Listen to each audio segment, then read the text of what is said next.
The tide rolls, and it's Mea Culpa Monday. It's college football smothered and covered, powered by Locked On. You are Locked On College Football, smothered and covered, with your host, Barrett Sallee. Your one-stop shop for everything college football. Part of the Locked On Podcast Network. Your team every day. Hey, welcome in. Today's show brought to you by FanDuel. Place your first $5 bet, and you'll get started with $200 in bonus bets. That's right. Place a $5 bet, and you'll get $200 in bonus bets guaranteed. Go to FanDuel.com to get started. And we are going to start a very big, very fun, very wild episode because week 5 in the college football world was one of the landmark days. No, it didn't have a ton of upsets, but the game of the week, Alabama, Georgia, the game of the year, Alabama, Georgia, lived up to every bit of the hype and exceeded every bit of the hype. Now, you know the score right now, Alabama 41, Georgia 34, doesn't matter. Does not matter. The score does not indicate what kind of game this was. It was flat out defensive domination by by Alabama for 3 quarters. Carson Beck was an absolute mess. 2 interceptions. He fumbled. He was seeing ghosts out there. And with all the college football eyes that are on him, with all the football eyes that were on him, he cost himself a lot of money. On the flip side, Jalen Milroe made all that money and more. We saw what he was capable of last year. We saw in the Wisconsin game this year that, you know what, maybe he actually is that dude. Well, clearly he is that dude. He is about 225, 230. And on that touchdown run down the near sideline, he was running away from everybody. He's the fastest player on an Alabama team that is top 3 in terms of talent-wise in the entire country. That was a Heisman statement. That was proof and validation that in the race for the Heisman, it's Travis Hunter and Jalen Milroe. Put them wherever you want, and then a massive gap to everybody else. He came through not only with the spotlight on him, but in a clutch situation. It didn't seem like there was going to be a clutch situation in this game. Now, credit to Georgia for coming back, but Alabama could have folded, man. But they didn't. Jalen Milroe knew where to go. He knew Ryan Williams was there. And that guy, we're not going to talk about him being 17. Everybody else has. That dude might be the best wide receiver in the country. Again, Travis Hunter. Alabama's ranked first in the coaches poll. Second in the AP. How that is not considered the unanimous best team in the country is beyond me. Alabama not only should be ranked number 1 in the AP poll, it should be unanimous. Because that game showed you everything that you want to see from a champion. You saw a hot start.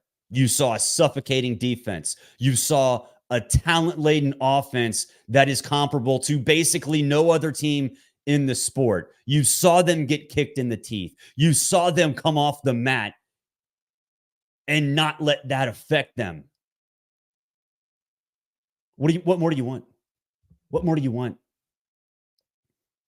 The biggest win of the season in the biggest spot of the season, and it had everything on the checklist that you must see in order to prove that this team's the best in the country.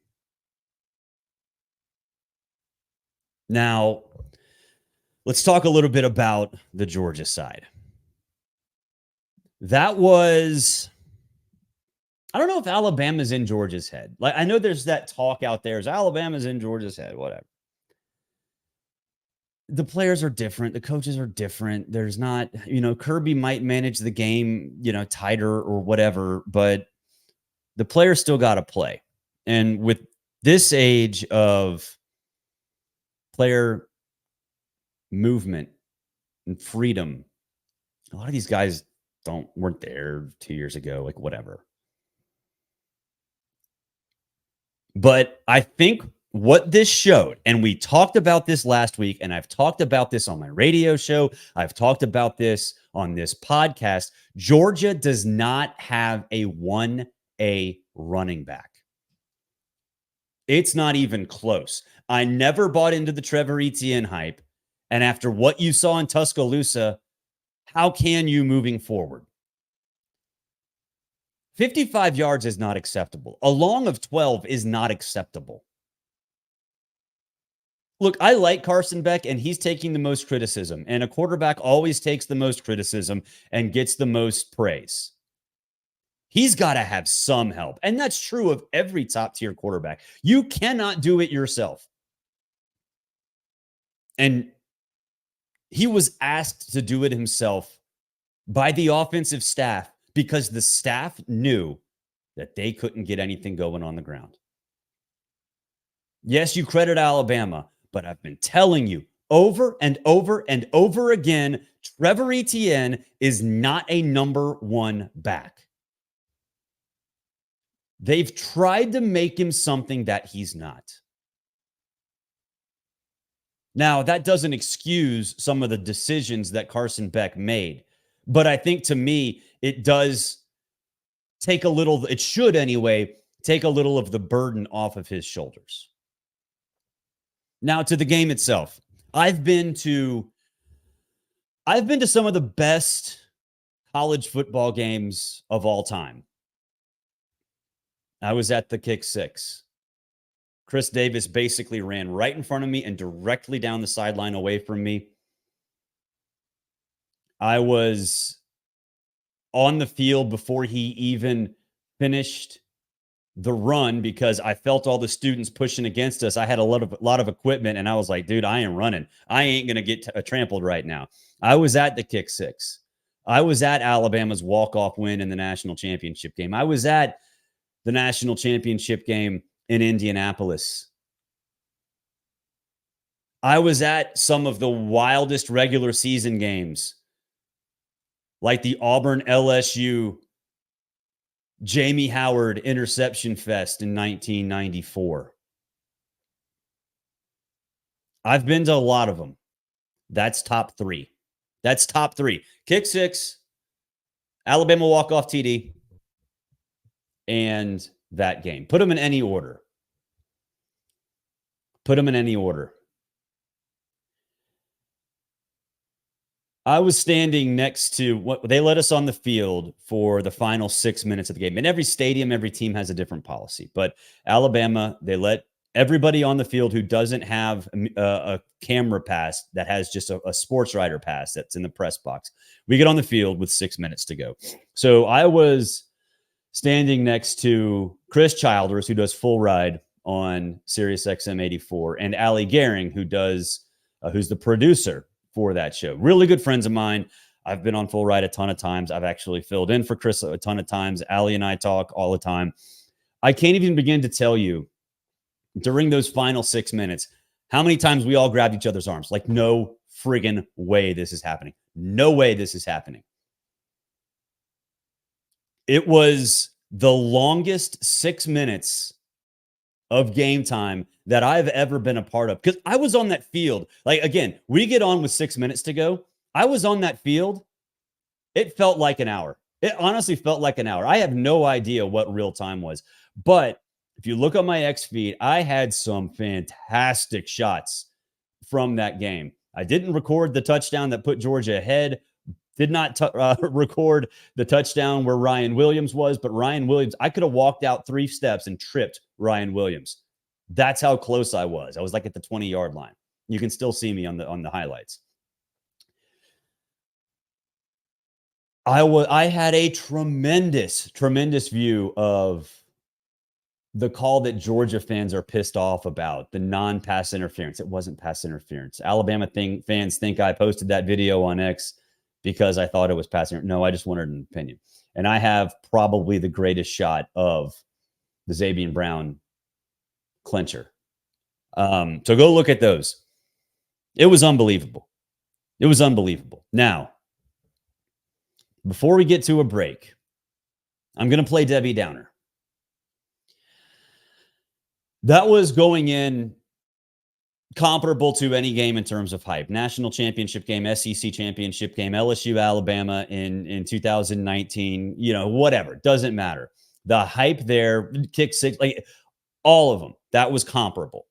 And I said this going in. It's great. It's what makes college football great. Game day's there, SEC Nation's there, Sirius XM tailgate tours there, like all of them. It's great. And it lived up to the hype. And then afterwards, the commentary is, oh, well, Georgia still got a chance. Not that big of a deal. What did I tell you? What did I tell you? The regular season will be diminished by the 12-team playoff. The game itself was awesome. The lead up was awesome. But you have people out there saying that it doesn't matter. Yes, it does. It does matter. Losing a game matters. Losing to a rival matters. That heartbreak matters. In the old system, all of that would have been present, and we would have no idea what it meant for the college football playoff, for the national championship game. That's a feature, not a bug. Now, everybody say, well, it's not that big of a deal. Well, there you go. The regular season has been diminished. That's proof right there. And it sucks. I like college football for college football. The national championship is a part of that. If I had to take something away, it would probably be the national championship because I enjoy every aspect of the sport. If other people disagree, fine. That is why there are 12 teams in the playoff this year. But the argument of that game, the argument that the regular season would be just fine, that game is proof that you're wrong. It's proof that you're wrong. Now, the lead-in was great. The game itself was great. The hype was great. Pomp and circumstance was great. You're still mad that you lost, Georgia fans. You're still mad that you lost to a rival. You're still disappointed with how your team played, and that wouldn't change no matter what. But if there's an inkling of you, if there's an inkling of your mind that says, we still got a shot for the national championship, there you go. National championship because of the 12-team playoff has taken over just a little bit. If it's 1% of your thought that you can still make the college football playoff, it's proof that the regular season has been diminished. We will take a break. When we come back, it's Mea Culpa Monday. It's college football smothered and covered. And of course, we are powered by Locked On. The show brought to you by FanDuel. We love FanDuel. You love FanDuel. Everybody loves FanDuel. Hey, NFL fans, you can start the season with a big return on FanDuel, America's #1 sportsbook. So when you get a hunch in the middle of the game, like, I don't know, the Falcons might win. Don't know how that happened. They didn't Falcon, but whatever. You can check the latest stats. You can check the latest play-by-plays. You can check much more on the same exact page in which you place your bets. You'll get started with $200 in bonus bets. That's right, $200 in bonus bets, guaranteed when you place your first $5 wager. Go to FanDuel.com. That's FanDuel.com. Mea Culpa Monday. That is when we get to determine how stupid I am. I'm stupid. I don't make good decisions. True in life sometimes. Definitely true in football. Although I had a really good week. Friday 5 was actually really good this week. SEC picks were too. We'll go over that later on tomorrow's show. Alabama fans, you're mad at me. I don't know why. I said you would win. I said you would cover. I don't know why you're so miserable. I picked you to win. I picked you to cover. I don't care who wins football games. That was awesome. Now, it's true that I went to Auburn. My dad went to Auburn. We had season tickets growing up. My stepdad played there. My wife went to the game. My two kids went to the game in Auburn against Oklahoma this weekend. Full disclosure. I left that stadium with a giant smile on my face because I don't care who won. That game was tremendous. So I don't know why you want me to talk about Alabama on Mea Culpa Monday, because I was right. You won, you covered. I will talk about SMU. Rhett Lashley, good friend, been on this show. I said Florida State would cover the 6 and potentially get the job done and win. Well, 42-16. I was wrong. Sorry, Rhett. I apologize. I was not mentally prepared for Florida State to continue this miserable season. Jennings went for 227 and 3 touchdowns. They ran the ball effectively. More than effectively. Brashard Smith had over 100. The defense was lights out. SMU, man, I believed in you. I still believe in you. I still believe in you. But I was wrong. I thought you were going to be in a nail biter. I thought Florida State would have figured things out to a point where they would at least be competitive. SMU, defensive domination. Rhett made the proper quarterback change. Been wrong about Preston Stone a lot. Did not think he'd be replaced early in the season. Yet here we are. But SMU, I apologize. And I've been criticized by a lot of Twitter fan bases in my career. I've been doing this for 22 years, 23 years. The two fan bases that I was surprised in terms of intensity, Rutgers, seriously, Rutgers and SMU. SMU fans, look, maybe it was because Rhett was on this show and I drew you in early after I left CBS and restarted this and changed it from SEC smothered and covered to college football smothered and covered. I don't know, but holy God, y'all are really good at interneting. Now, we knew Arkansas and Twitter and Tennessee are good at the Twitter machine. SMU fans, dang. Let's get it. Come after me. Love it. Riley Leonard. I don't know what to make of you. I still believe in Notre Dame. I don't understand why it took 3 games for Riley Leonard to become what he's become. That's a damn good Louisville team.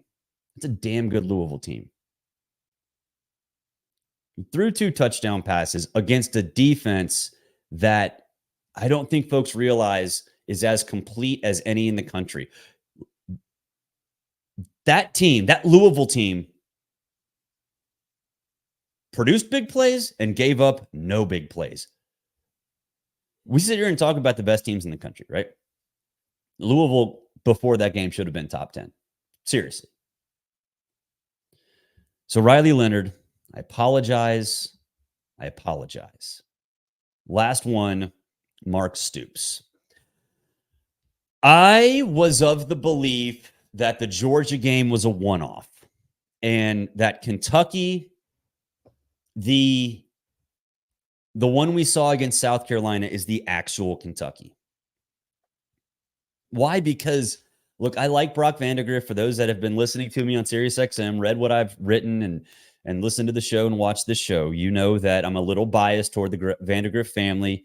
Brock's dad was my assistant baseball coach when I was in high school. Awesome dude. So I'm a little bit biased toward him. He sucked early in the season. And look, using him as a runner, a designed runner, has changed everything. Changed everything. He is nails, man. He's got balls of steel. Going up against a very, very aggressive, very fierce Ole Miss defense. And man, Kentucky's defense. Whoa, buddy. That's a Heisman caliber player that you shut down in Jackson Dart. That's a national championship caliber team that you shut down. And again, early in the show, we talked about the regular season being diminished. It wasn't for Kentucky because that is a landmark win. And I apologize, Mark Stoops. I did not believe in you. I still believe in Ole Miss making the college football playoff. Maybe it's just Kentucky's good. Maybe it's just that Georgia game was proof of what Kentucky is, and the South Carolina game was the one-off. Very impressive, Mark Stoops. Very, very impressive. We will take a break. When we come back, we'll wrap up the show. We'll talk about my miserable experience getting out of Tuscaloosa and all that fun stuff. It's College Football Smothered and Covered. We are powered by the Locked On Podcast Network. Show brought to you by Game Time. We love Game Time. If you want tickets, Game Time's the place for you. They have curated deals that make it easier to find the best price on great seats. The Super Deal lets you get in the stadium with the best possible scenario, seat views before you buy, and the lowest price guarantee, event cancellation protection, and job loss protection. Take the guesswork out of buying tickets with Game Time. Download the Game Time app, create an account, use code LOCKEDONCollege. That's code LOCKEDONCollege for $20 off your first purchase. That's download the app, use Locked On College. You'll get $20 off your first purchase. Terms apply. Spell out Locked On College, LOCKEDONCOLLEGE for $20 off. Download Game Time today. What time is it? It's game time.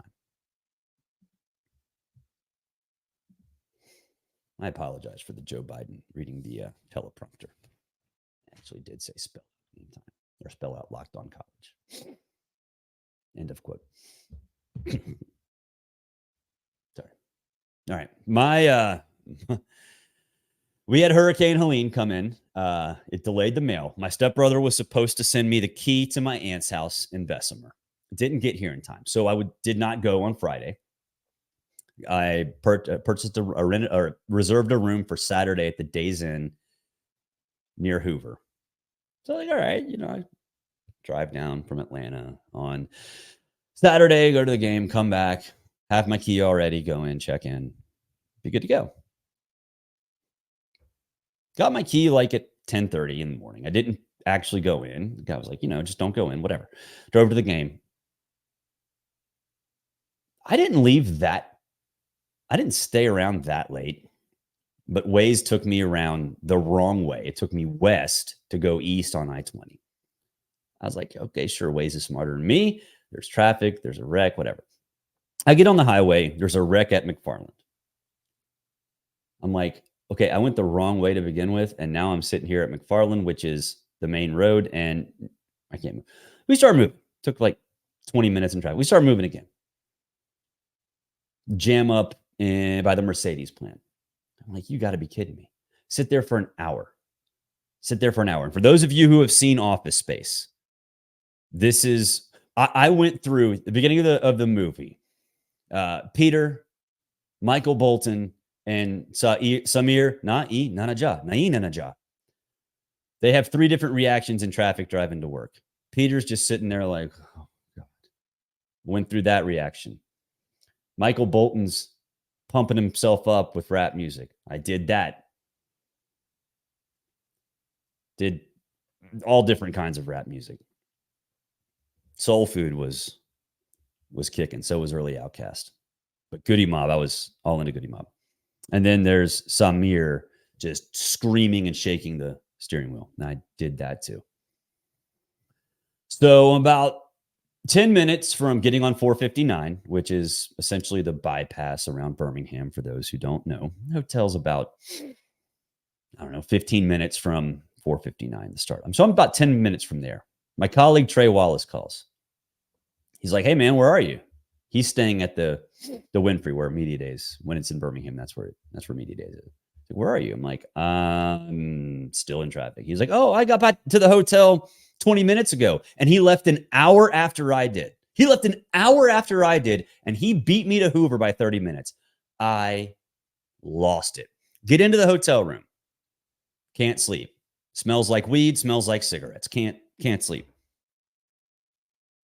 So 4 o'clock in the morning rolls around. I text my program director at SiriusXM. I'm like, look, and she knows I have epilepsy. If I can't sleep at night, seizure risk's very high. I'm like, text her. I was like, look, Olivia, I can't do the show. I text Chris Plank, does the Saturday morning show. I'm like, look, man, you might get a call from Olivia. I can't do the show. Sure enough, he fills in for me. Thank you, Chris Plank. Still can't sleep. Got to the hotel room at 3 o'clock in the morning, was up till 4:30 in the morning. Slept until 10:30 and went straight home. Dropped my stuff, went to the Braves game. The Braves lost. So that was my experience. That was my 24-hour experience in Tuscaloosa. I don't know if you care, but it's story time. It's a fun story. So that's what happened. That'll do it for this edition. For your second listen, go check out Locked on College Football. Spencer McLaughlin does a great job, so go check him out. 1 o'clock Braves game right after. Just win one. If you're listening to this tonight, hopefully I'm happy. You'll know if I'm happy. You see the Braves World Series hat. You see the Hammer shirt. Wore this when they won the World Series. Please just make the playoffs. Till Tuesday, have a good one.